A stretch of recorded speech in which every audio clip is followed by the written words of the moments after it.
Assalamualaikum warahmatullahi wabarakatuh. Selamat datang di video pembelajaran Bahasa Indonesia yang kali ini membahas materi untuk tingkat SMP kelas 7. Materi yang akan dibahas adalah teks deskripsi dengan tujuan pembelajaran peserta didik dapat menyajikan teks deskripsi. Mari kita pahami penjelasan berikut ini.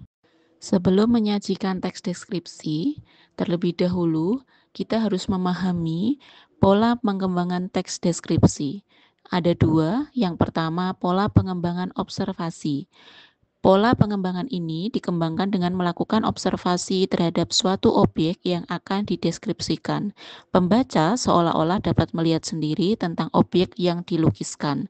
Pola kedua yaitu pola pengembangan fokus, yang dikembangkan dengan menonjolkan suatu bagian objek yang dideskripsikan.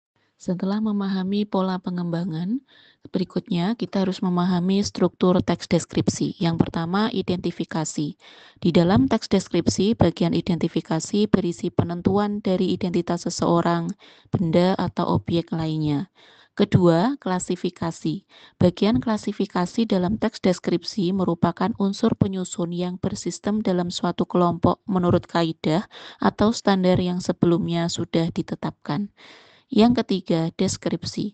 Bagian deskripsi berisikan gambaran atau pemaparan tentang suatu objek atau topik yang ada dalam paragraf tersebut. Langkah-langkah menulis teks deskripsi. Kesatu, menentukan atau memilih tema atau topik karangan. Kedua, menetapkan tujuan. 3. Mengumpulkan informasi atau bahan. 4. Membuat kerangka tulisan. 5. Mengembangkan kerangka karangan. Dan yang terakhir, menyunting karangan. Setelah mampu menulis teks deskripsi, kita harus mampu menyimak dan menilai paparan teks deskripsi teman. Dalam hal ini ada beberapa tahap yang harus dilalui. Yang pertama, tahap mendengar. Tahap ini kita baru mendengar segala sesuatu yang dikemukakan oleh pembicara dalam ujaran atau pembicaraannya. Sehingga dalam tahap ini pendengar masih berada dalam tahap mendengar atau hearing. Tahap kedua, tahap memahami. Tahap ini merupakan tahap lanjutan. Setelah kita mendengar, ada keinginan bagi kita untuk mengerti atau memahami dengan baik isi pembicaraan yang disampaikan oleh sang pembicara. Tahap ini disebut juga tahap understanding. Tahap ketiga, tahap menginterpretasi. Penyimak yang baik, cermat, dan juga teliti belum puas jika hanya mendengar dan memahami isi ujaran sang pembicara. Dia ingin menafsirkan atau menginterpretasikan isi, butir-butir pendapat yang terdapat dan tersirat dalam ujaran tersebut. Dengan demikian, sang penyimak telah tiba pada tahap interpreting.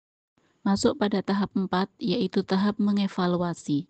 Setelah memahami serta dapat menafsir atau menginterpretasi isi pembicaraan, sang penyimak pun mulai menilai atau mengevaluasi pendapat serta gagasan sang pembicara, di mana keunggulan dan kelemahan, di mana kebaikan serta kekurangan sang pembicara dievaluasi. Pada tahap ini, sang penyimak sampai pada tahap evaluasi. Tahap yang terakhir yaitu tahap menanggapi.